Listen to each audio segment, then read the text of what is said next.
thank you so much for all of you that have been joining. We've got a couple of people here that have, I think, made all of the webinars, which is a record. So good on you. And thank you for taking the time to join us on this journey. And just doing a quick recap of kind of really what we've been focusing on this week has been really touching on a couple of key points about GrowHead's programming. First, on Monday, we gave an overview of our work and really kind of a 101 on agroforestry activities. For those of you that really want to nerd out on all things agroforestry. And then on Tuesday, we had a great presentation by three of our partners, the MST in Brazil, Coapa Coco in Ghana, and COMSA in Honduras, and they were able to sort of really explain their theory of change and the way they work and how they've partnered with GrowAhead over the years. And then yesterday we had a great presentation by our good friends over at Maggie's Organics, one of the really first and foremost organic, fair trade, and regenerative apparel companies out there. They explained our partnership there and how we've worked over the years and some of the fine work that they've been doing. And today I'm really excited about today's presentation. We've got two fantastic presenters and organizations. And I think it's going to be a great bookend to some of the work that GrowAhead does. And it makes a lot of sense in that context. So I'm going to go ahead and just give a quick overview of some of the activities that we've talked about thus far. First and foremost, we really are focusing on our three major fundraising campaigns. Two projects in Mexico, one in the Yucatan Peninsula, which is about landscape restoration through the lens of food sovereignty in the Yucatan Peninsula. The other one is on the Pacific coast in the state of Guerrero that really focuses on recovering degraded coffee lands through agroforestry. And then the third is partnering with a women's cooperative in Ivory Coast, Kani. And luckily for us, we've got some good chocolate to donate for any of you who would like to donate or donate $25, you get 2 chocolate bars coming from Ivory Coast and Kani. So that is a cool little perk. Check out our website. And then I also want to just give a quick shout out to our partners and our donors for supporting this week of action and all the work that we do. We are really thankful for all of their support over the years and really thank them for helping us out during this week of action. And then real quickly before we get into the main event, I just want to give folks that might be new kind of an update as to the programming and mission of GrowAhead. And we're really a funder-driven platform that raises funds for agroforestry projects with small-scale farmer organizations throughout the global South. And really that forms part of our real theory of change, which is supporting and accompanying small-scale farmers as they address climate change through food sovereignty and this wonderful concept of agroforestry. And I think it's really important to put this in context of climate change and the fine work that our presenters are going to talk about today, which is that industrial agriculture is responsible not only for a pretty significant chunk of our greenhouse gas emissions, but is also driving much of the deforestation and extraction in places like the Amazon. So we'll be able to talk a little bit about those topics over the course of the day. And I just want to just really give a shout out to all of our partners. So GrowAhead really focuses our work in working with farmers within the Fairtrade Network or within La Via Campesina Network. Our real main focus here is not planting trees for trees' sake, but really focusing on working with organizations that look at the social and economic dynamics of landscape restoration. And from our perspective, working with these two networks really ensures that we can deliver both sort of social and ecological impact in really a positive way. And you can learn more about all of our partners on our website, growahead.org. And then lastly, I just want to give kind of an overview of the work that we've done over the last couple of years. Luckily for our individual and corporate donors, we've been able to work with almost 10,000 small-scale farmers and plant upwards of 700,000 trees in about $1 million. So I wanted to say, like, this has been thankful to the work and support that we've received from individual donors and our corporate partners.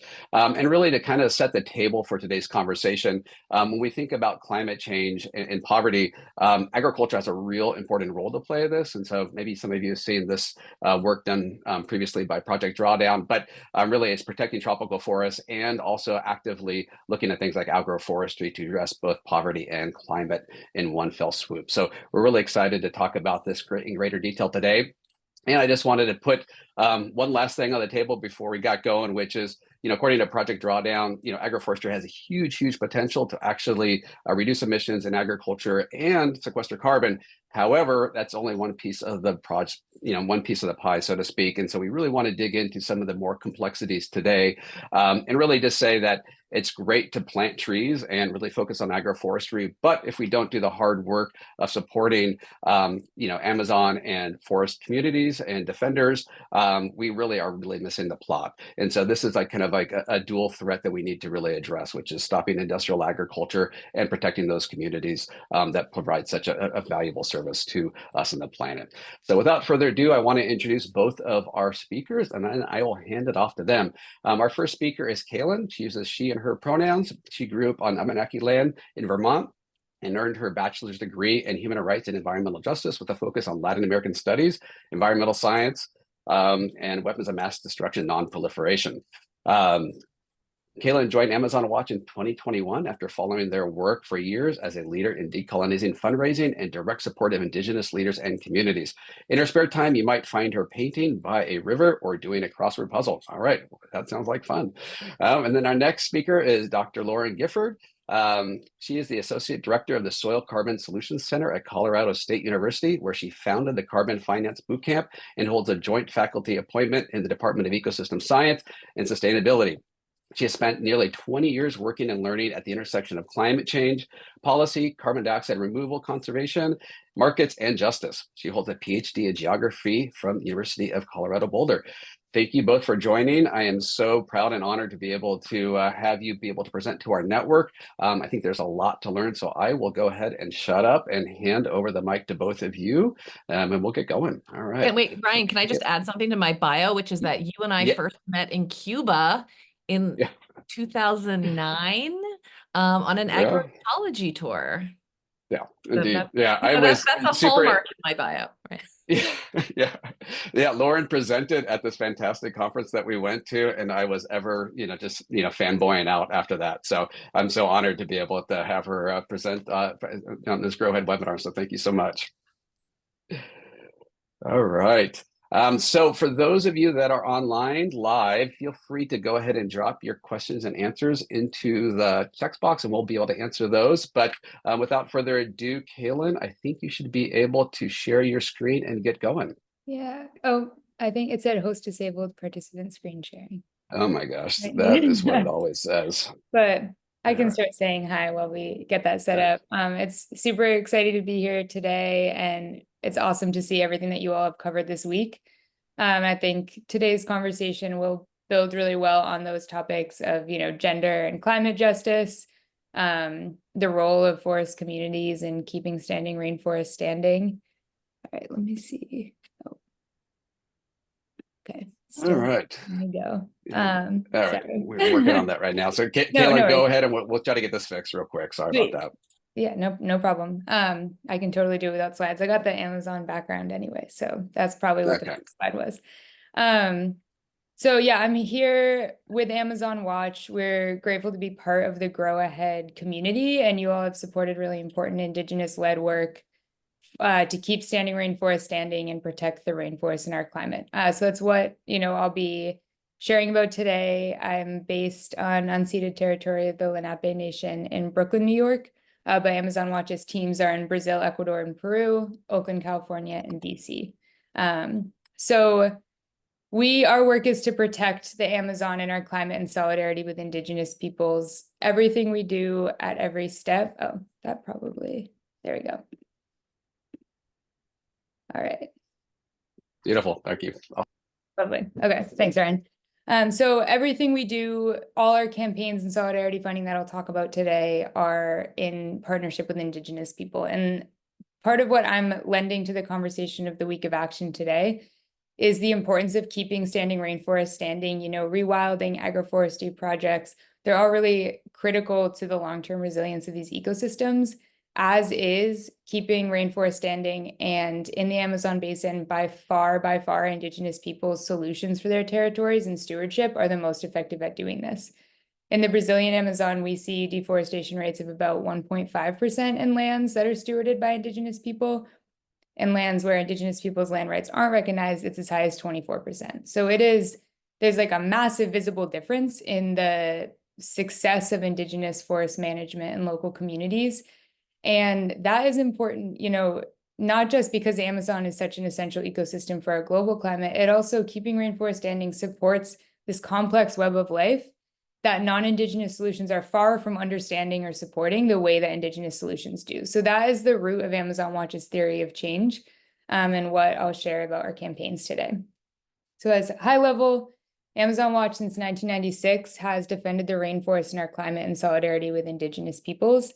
We work in Brazil, Colombia, Ecuador, and Peru, and in some Pan-Amazon movements to campaign for human rights, for corporate accountability, and to halt ecosystem destruction, and to preserve the Amazon's ecological systems. So with the support of partners like Grow Ahead, we've mobilized support in this time, in these 28 years, for more than 1,000 Indigenous-led projects through direct solidarity funding, and also accompanied Indigenous people in significant victories that protect and continue to protect right now millions of acres of some of the most biocultural diverse places on Earth. So yeah, grateful to share more about that with you all today. Just to ground us quickly, when we talk about the tipping point and a turning point, Indigenous peoples have been warning for many, many years that the destruction of the rainforest as it stands is unsustainable. And other forms of science also confirm that right now the Amazon is facing a tipping point of ecological collapse, which means past this point, it can't sustain itself as a rainforest. So right now, all that massive plant life in the Amazon, a ton of water transpires through all those plants and forms this phenomenon called flying rivers, which are literally like rivers of water vapor that travel around the entire region, that drive weather systems in all of South America and also in the world. So anyone today who's calling in from the Western US, the severity of wildfires has been directly linked to deforestation in the Amazon. So when we say Amazonian peoples are climate leaders, they're quite literally directly affecting the weather that a lot of us experience through their stewardship. And importantly, because I think it is, we all grapple with a lot of climate stress and crisis, it's important to say that we do have hope, because Indigenous solutions, were it not for Indigenous people's territorial defense, we would be way past the tipping point already. We know these solutions work. So Amazon Watch carries out our campaigns to secure Indigenous land rights, which is the best way to protect the rainforest, and to move to a turning point. So I'll go quickly into some detail about our programs to end Amazon crude oil extraction, get mining out of the Amazon, and secure Indigenous land rights. They're very closely interwoven. Obviously, we know agribusiness is also a massive threat, especially in the Brazilian Amazon. Illegal economies, logging, there are other threats as well. The reason you see mining and Amazon crude oil extraction highlighted here is because those are the industries that most seriously threaten our partners' territories. And we've worked with some of our partners for decades, honestly, some of them longer than Amazon Watch has officially been a nonprofit. But our efforts to secure Indigenous land rights support Indigenous people's right to say no to all these industries in their territories. And also movements for Indigenous autonomy and self-determination collectively strengthen all of these movements to, halt the negative effects of agribusiness in the Amazon. We support partners as well in doing that. So I just wanted to make note of that today. And then the foundational bar you see under there is our solidarity work with Earth Defenders of the Amazon. Everything we do is informed every step by our partners' visions and solutions for their territories. So I'll talk more about that as well. To avoid going into massive nitty-gritty detail, I'll just say the overarching goal of our work to end Amazon crude extraction is to halt all crude oil extraction in the Amazon basin. We carry this out with Indigenous partners who have strong stances against oil extraction in their territories. And what you see here, the current campaign targets, shows I would say the breadth of work of what this campaign looks like. So, for example, we have 2 state oil companies on there. These oil companies are attempting to drill and expand operations in Indigenous territories in some of the most biodiverse places on Earth. So we accompany partners, including the autonomous nations of the Achuar, Shapra, and Wampis peoples, Waorani people in the Ecuadorian Amazon, and also Indigenous people living in voluntary isolation who are partners who our neighboring nations advocate on their behalf also. And, we work to strengthen the right to free, prior, informed consent of Indigenous people to say no in their territories. And we also look at where are the leverage points in these massive companies? I'm sure for a lot of us signing on, it's hard to imagine the resistance it takes when you're facing down someone like Chevron or Petroperu. But we have seen this work. In the case of Petroperu, we've accompanied partners in expelling 5 different oil companies from Block 64, which Petroperu is now trying to drill in. In April, we went with leaders from the Achuar, Chapara, and Wampis nations to New York City into the headquarters of 3 banks that had been approached by Petroperu for funding: Citibank, JP Morgan Chase, and Goldman Sachs. We brought their message, they'll never consent to oil drilling, published a risk alert about all of the financial, legal, environmental, social risks associated with these projects, because we know like the financiers and also the insurance companies are more likely to be moved by these indigenous nations' calls to have oil extraction left out of their territories than the oil company itself. So these sort of tactics really have had success and serve to also reinforce and raise the profile of indigenous rights as like the center of these solutions for the rainforest. We also accompany partners in processes for justice, like in the case of Chevron, that has really severe legacy of oil contamination in the rainforest, and also look to end markets like California, who's the largest importer of Amazon crude, and movement build with Californian communities who are also on the front lines of oil extraction to support halting California's importation of Amazon crude. And similarly with mining out of the Amazon, we seek to make the Amazon a no-go zone for mining. And mining, illegal and legal, seriously affects indigenous territories. It brings a lot of violence to indigenous communities, contaminates their water sources, which in turn contaminates food sources like fish. So we campaign alongside partners to get all mining out of the Amazon, and specific campaign targets right now include Belo Sun's proposed mine, which would be Brazil's largest open pit gold mine, and they're trying to open it in the heart of the Brazilian Amazon and indigenous territories.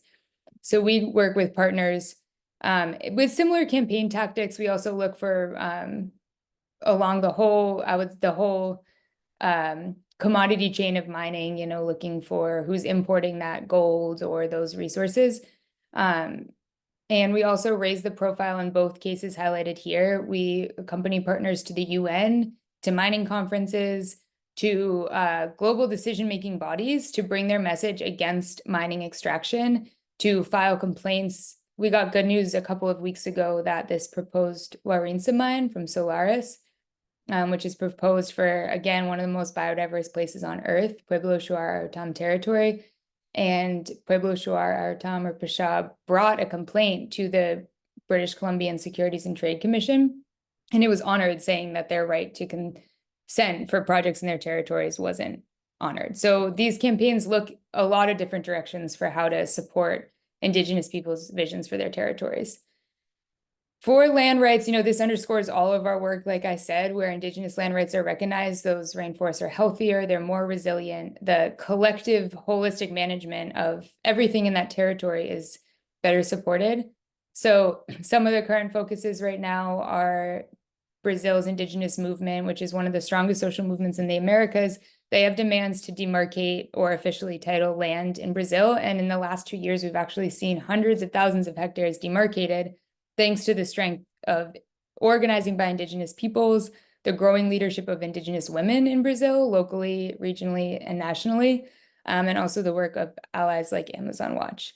We're also monitoring and increasingly focusing on this growing impact of organized crime, and in supporting communities who want to strengthen their existing protection mechanisms rather than see more militarization in their territories, which oftentimes brings more violence. So we are focusing on, basically, I guess that's to say that we focus on the threats and opportunities that arise for partners and really make sure we're responding to what they're facing in their territories. And Amazon Watch's team lends its legal expertise, advocacy and campaigning expertise. We have people who have accompanied indigenous movements for decades on staff, so we bring that to these movements as threats and opportunities arise. And we are doing the same with the Cacataibo and Chapra nations in Peru as well. I've talked about this, so I'll be brief here, but we accompany partners to these key international events and decision-making spaces to amplify their calls for no new extraction in the Amazon, a just transition away from fossil fuels that respects their autonomy and self-determination, and also to elevate Indigenous women leaders as key players in this movement for the Amazon. So the other work I mentioned is our work accompanying Earth Defenders of the Amazon. And I think this is often really meaningful and moving to supporters like Grow Ahead, because stepping out of my Amazon Watch shoes and thinking about the movements that I support, it matters so much to a lot of us to know that our support directly reaches people on the front lines. And unfortunately, that is less the case than it should be. And it's beautiful to see the kind of support you all are mobilizing to these projects, because we know, like, with all the pledges for climate funding that we see, less than 1% goes to Indigenous people in frontline communities who are the climate leaders. You know, their solutions are by far the most effective, the most just. They move us away from these unsustainable systems of extraction, but less than 1% of that funding is going to their solutions, and even less so to Indigenous women. So the Amazon Defenders Fund and our direct solidarity funding of Indigenous peoples seeks to cut through all of that, to cut through these really colonial barriers to accessing funding and support these true solutions for our planet. This is especially important, like what you see with our Earth Defenders work, because the Amazon is one of the deadliest places in the world to be environmental defenders. It is, you know, Earth Defenders face serious risk, but we hear from our partners all the time. They're like, if our territory is destroyed, that is who we are. Like, then we are destroyed. So, you know, you hear Earth Defenders say, like, we will die for this rainforest, but we obviously don't want that to happen and want to accompany people on the front lines who have the solutions for their territories. So that includes, you know, rapid response security and safe houses. We also, where it's strategic and doesn't put them at greater risk, we amplify these cases, including to bodies like the UN, to bring media attention to their cases for their protection. So the Amazon Defenders Fund, and within that our support of women defenders, that is what I mentioned, to cut through, you know, the disparities in funding to Indigenous people. And we mobilize, like when we say flexible, timely, direct funding, we mean sometimes our team is responding in as little under an hour for cases of, you know, defenders at risk or crises like wildfires and oil spills. But we also support, all of this funding is mobilized at partners' request. So we support what they envision for their territory. So that also includes regenerative economies. It includes agroforestry projects.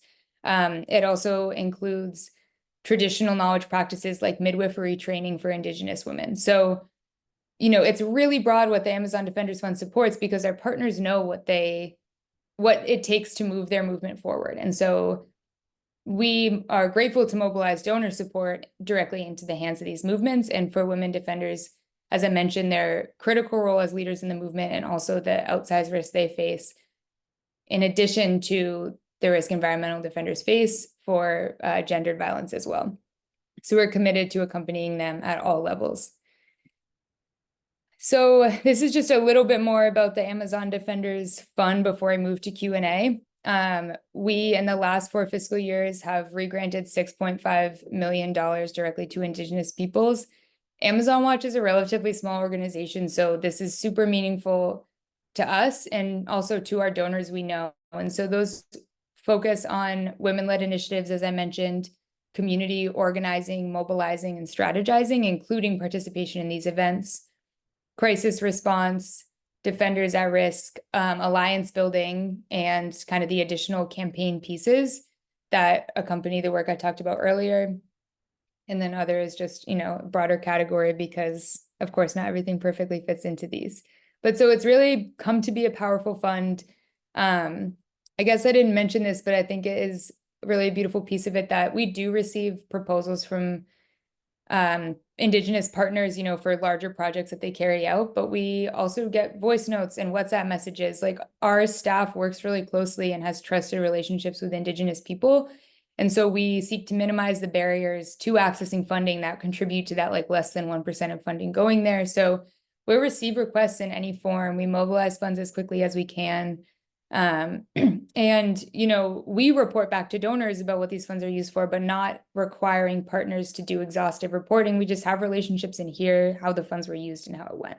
So it really is this beautiful network of solidarity that I think resonates with a lot of people who want to know that their support is reaching the front lines, and that it's funding solutions that are beyond what we can think of, that are, you know, by the people who know these territories and know the threats that they face and also what it takes to protect them. So yeah, this is just showing, you know, the reach regional. We also grant to Pan-Amazon movements. We support, you know, that includes current movements against threats by agribusiness, including a proposed massive grain railway through the Brazilian Amazon. So, you know, we do look beyond just the original buckets we're showing and understand our movement to be very holistic. For anyone, I know we have some time for Q&A, but for anyone who right now wants to take action, we did put a donate link here. Also, I definitely recommend people follow us on Amazon Watch, because we're often amplifying our partners' voices there. So it's a great way to stay connected directly to the movement. And also the Take Action QR you'll see on the screen. Right now, the Amazon is facing its worst fire season in 20 years.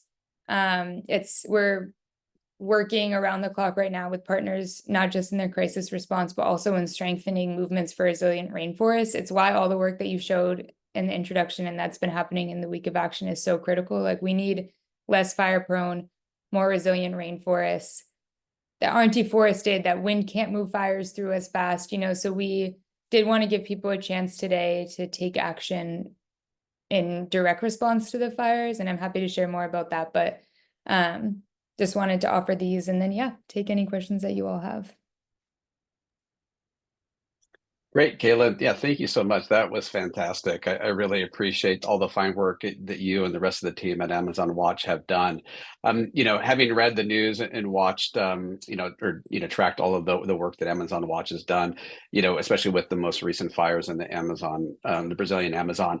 I'm curious, from your perspective, it seems like deforestation's down, but fires are up, and there seems to be kind of like this perfect, you know, storm of like drought and fires. And is there anything unique about this moment, or is this just sort of the obvious sort of like outcome of, you know, years of climate change and other extraction? Yeah, it's a good question. I mean, I do think we're coming off of, while deforestation rates have dropped in the last 2 years, we're coming off of what people on this call might be familiar of, really like a disastrous administration in Brazil that we heard from indigenous partners for all 4 years, was really like genocidal, you know, and really attacked their land rights, would not recognize indigenous land rights at all. And a lot of that was also not just from the administration, but, you know, supported by mining and agribusiness interests in the country. So it all ties together. You know, a lot of these colonizing forces and destructive forces are not original, and, you know, they attack forests all around the world. But it matters that deforestation rates have dropped. It matters that indigenous lands are being recognized. You know, the severity of the fires definitely are driven by climate change and drought in the rainforest. And they're also driven by, like, I learned this, and I hadn't thought about this recently, but like, when forests are cut down, wind can move through faster, you know, and it just like, it can spread fires much faster. So we're seeing the end results of what has been happening. But we also do know that acts like demarcating indigenous territories, especially in Brazil, which is home to 2/3 of the Amazon, make a huge difference for future fire seasons.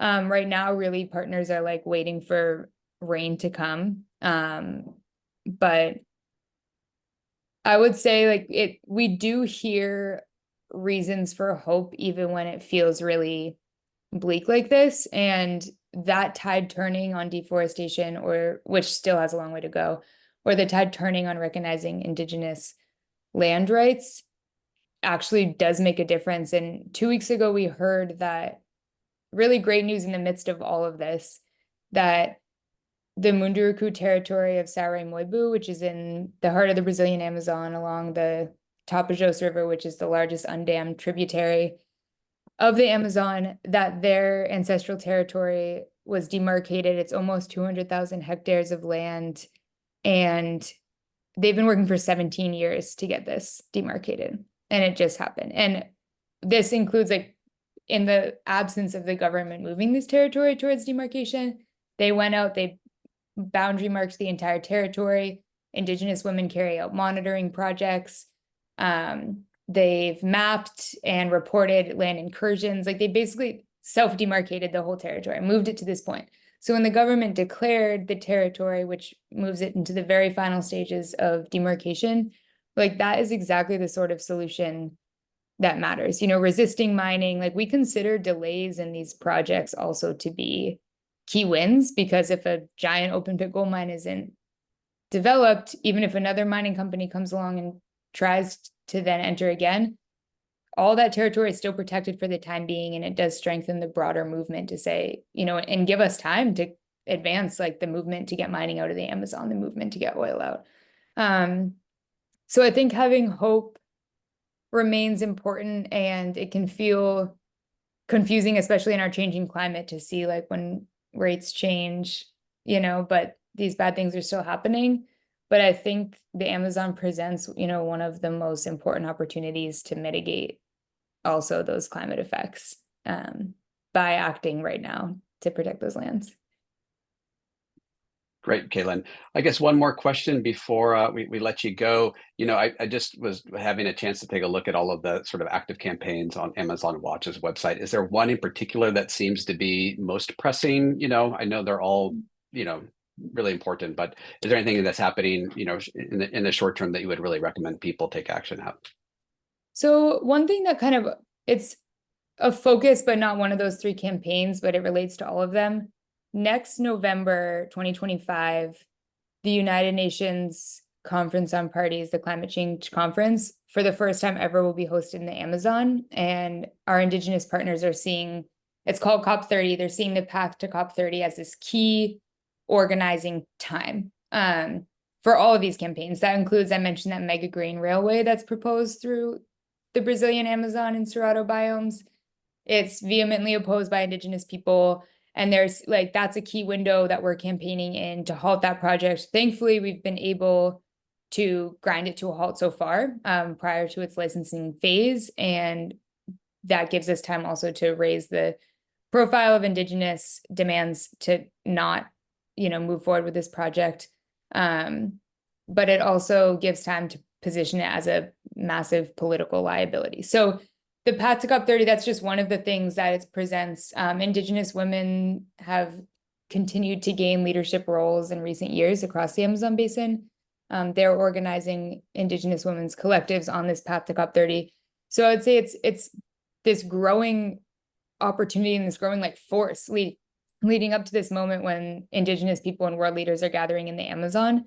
And Brazil has this really outsized role as home to so much of the Amazon in its defense also. So we're ramping up our campaigns, we're ramping up our fundraising and, you know, our solidarity funding to Indigenous people in this time, also knowing that we have little time, we're at the tipping point, like we need to move this through quickly. So the path to COP30, this is kind of, it's an answer and a non-answer because it encompasses all our campaigns, but you know, for people who are interested in joining this movement, now is a really critical time to do so. Your financial support matters a lot. Your taking action matters a lot, following our work. Like we always amplify our Indigenous partners' demands and opportunities to take action and also direct support towards this really important window of time. Great, Caitlin. Well, thank you so much. We truly appreciate all the fine work that you are doing. And I encourage everybody to visit Amazon Watch's website and get involved and contribute as much as you can. Thank you so much. Great.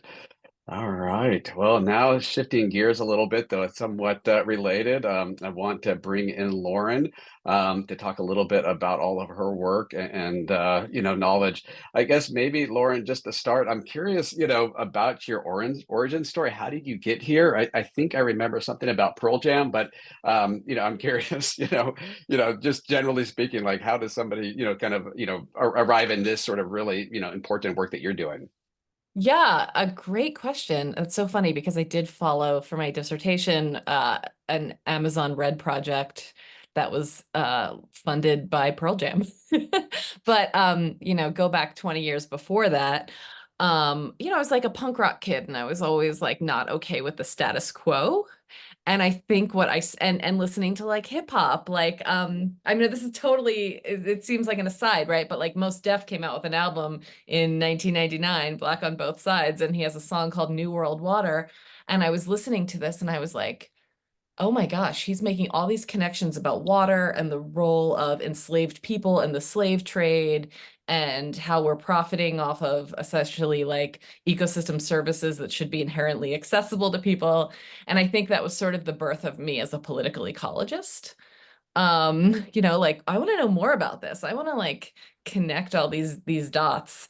And I went and did a master's at Dartmouth College, and I worked with Michael Dorsey, who's a little bit of like an environmental justice legend in his own time. And he said when I was finishing my master's, which was, doing research in Cuba on agroecology after the fall of the Soviet Union, what was going on in Cuba. And Michael Dorsey said, I got a grant to study this thing called climate justice. And in particular, this was 2006, 2007.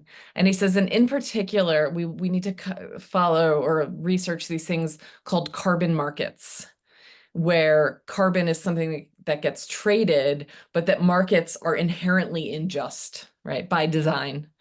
There will always be winners and losers, and we need to look for the injustice within these market mechanisms.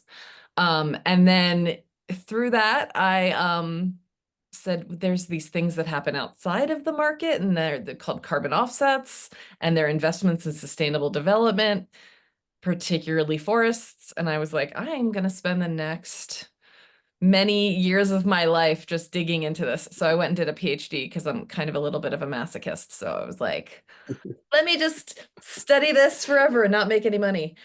But, I think one good thing about being an academic in this space is that you don't have to toe a party line.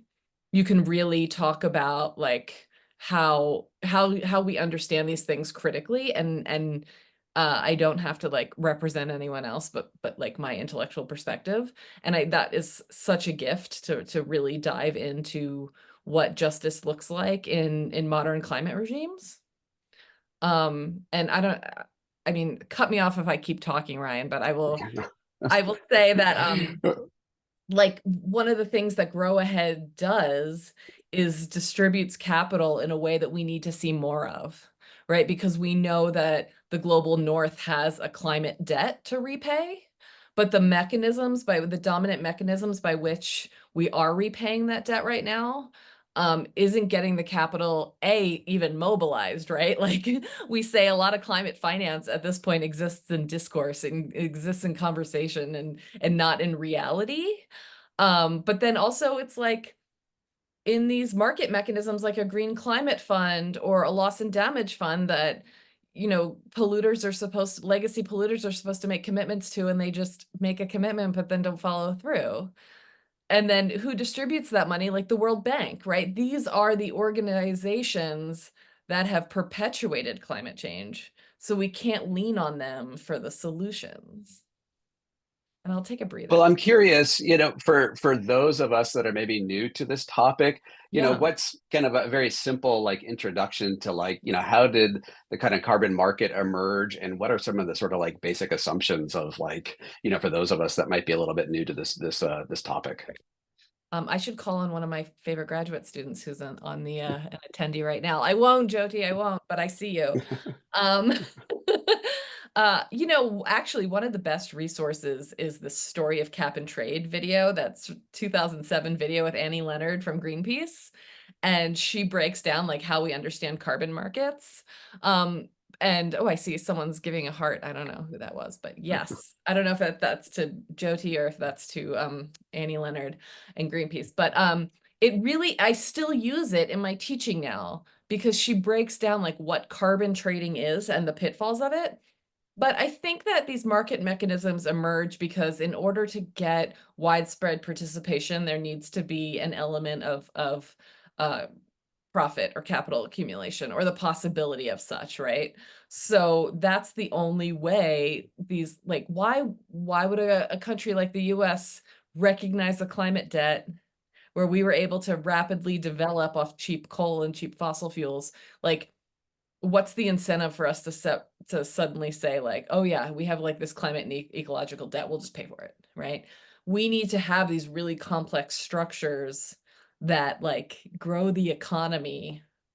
And we sort of lean on these financial mechanisms to do a lot, right? Like like the carbon offset or carbon credit mechanism, these things are always changing in the way we talk about them because they get bad publicity and people rebrand them.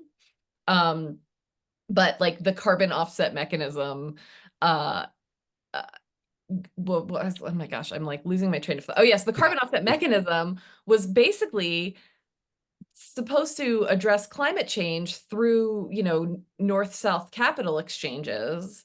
But a lot of it is just going to like NGOs, global north NGOs who are doing work in the global south, right?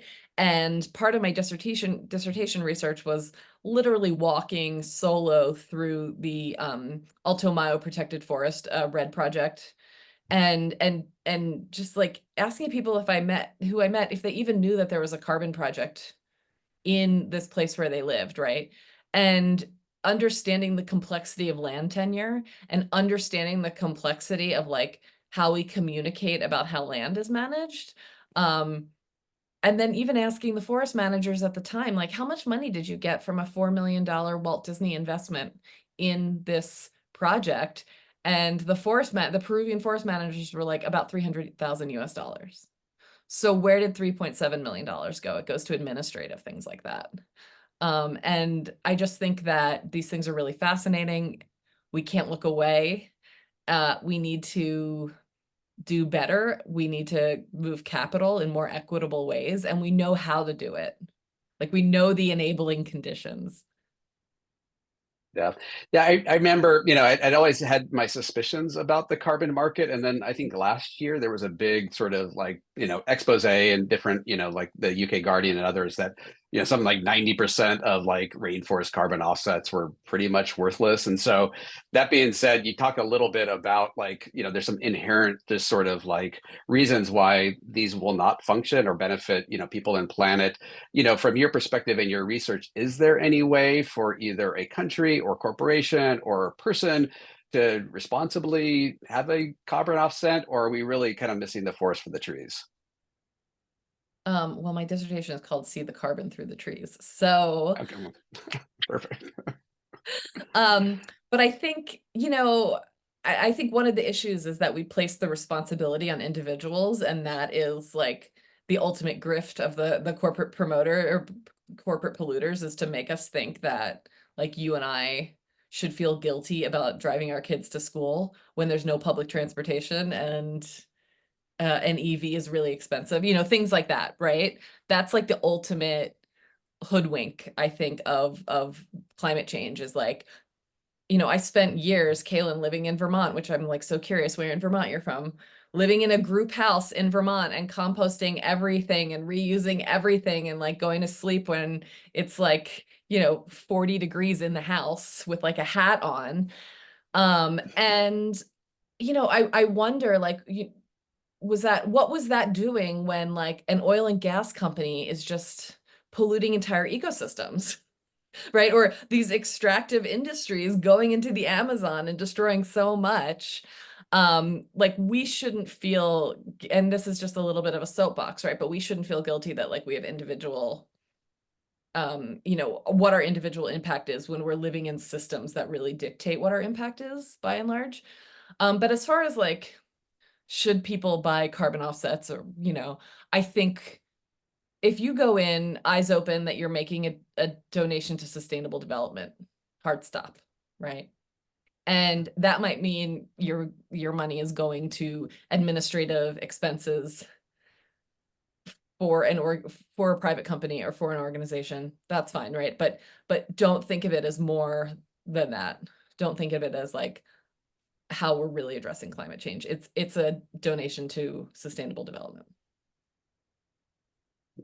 I'm curious, because of the work that you do, I mean, and sort of like focus on so much of this is really just structural and based and baked in, right? And so there's not a whole lot, and a really great individual, whether they're living in Vermont in a group home or, they're a very committed ethical company, even there's somewhat limits. And so I'm curious, if you had like a magic wand or just had like a blueprint or recommendation that you would give to, activists or companies or policymakers, what would be the most impactful from your perspective? Well, I'm going to put something in the chat here, which is the Global Tipping Points report, which I wrote with a bunch of scholars. I contributed to with a bunch of scholars from around the world. And it's a lot of hard science, but it explains these tipping points that Kaylin mentioned, right? And this term is like increasingly coming up in the lexicon and the discourse, right? And so we know that there are these negative tipping points, like the loss of the Amazon is going to precipitate more loss of the Amazon. And the melting of the West Antarctic ice sheet is going to precipitate sea level rise and ocean warming and things like that. But one of the parts in this Global Tipping Points report is positive tipping points. And we know the enabling conditions for positive tipping points, like the diffusion of democracy and empowering women. And I even heard Kaylin talk about this. And she didn't even know it was in the report, I don't think, but these are strengthening indigenous communities and even just local communities, right? And one of the frustrating things for me in this work is that, like, we do know these enabling conditions, and we aren't enacting them at scale. And there's a lot of barriers to that. So I think that we need to vote. My dentist was just like in my mouth and was like, Lauren, what's the one thing I can do about climate change? And I was like, vote, like vote. And I think, like, I work closely with a Brazilian colleague, and I went in her office on Monday, and they had elections this week. And I was just like asking her like how she feels, and if there's a more progressive like leadership now, and if that's making her feel better. And she says, yeah, but the states in the West and the states in the Amazon are getting more sort of like fascist leaning leadership at a smaller scale. And she was really scared and frustrated. And like, we need to, in the US, like, how do we have more people that want progressive leadership by far, but we still almost don't get it? And sometimes we don't get it, right? Like, we need to fight for democracy. And I'm not like a political scientist, and I don't want to explain how we would do that. But like, we need to hear the voice of the people, and we need, like, what was that, like, corporations or people that happened in 2008? I feel like I'm so early 2000s and everything that I think is cool and I talk about here, but like, corporations have so much power now over the individual, and they are creating like worlds that aren't what we want or aren't good for us. And that's really scary, and we need to do everything we can to push back against it.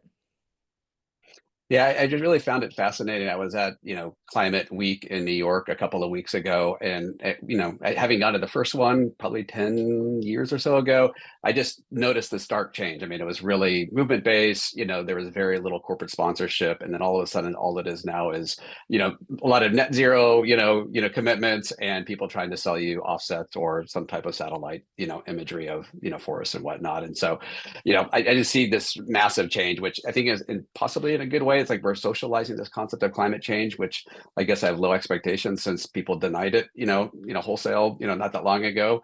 But I think the outcome could be in many cases worse, because we're going to see, a real bad co-option of, the sort of movement mechanisms towards a sort of reasonable climate future.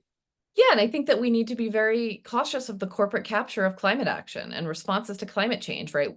We know that transformations and positive transformations come from struggle, and they don't come from people seeking capital accumulation. Yeah. Well, I'm curious. I've kind of watched your carbon finance boot camp online from afar. But what's the boot camp, and who attends, and what are some of the Yeah, learnings that you thanks. had? So I work closely with a friend of mine named Jane Zelikova, and she's, she wears a shirt that says unapologetically feminist scientist, and she's really incredible. And she did something that friends should do, which was like, Lauren, you have an idea, let's make it happen. And I was like, oh. So I'm now at Colorado State University, which is a great place to work and to think. And we said, let's teach people what all these carbon finance techniques are. Like, what is a carbon market? What is a net zero commitment? But teach it rooted in critical social science scholarship, right? So not teach it in a way that it's like coming from a corporate sponsor, but actually like rooted in, this bodies of literature called neoliberal natures and things like that. And we did it for 3 days last year. We're going to do it for 5 days this coming May. And we had a Nobel laureate come. We had a lot of people from the federal government. We had folks from state government, from NGOs, even someone from the World Bank came. And it was really, really fascinating. A lot of development practitioners who are like, I keep hearing about these terms and I need to know what they are, and so like I can upskill. But it's still like rooted in the literature that made me the critical scholar that I am. And it was really fascinating. People need to know these nuts and bolts and not just understand these concepts as they come from the dominant company that is yelling the loudest right now, which might be like the WeWork scam artist guy who like 2 years ago had like a huge carbon offset company. And it's been really great and really successful. And we are not funded by companies. We're funded by National Science Foundation and tuition, and it's been a really great experience. Awesome.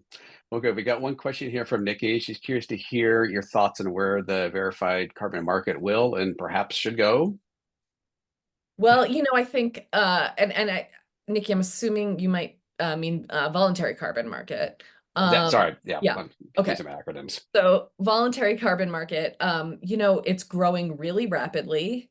If you go to Puro.earth, there's this market map that says the new, and I keep it on a slide, but I'm not going to take everyone's time now to find it. But it is from 2023, and this is what the market map is. And there are like 1,000 company logos on this map, and it's only growing.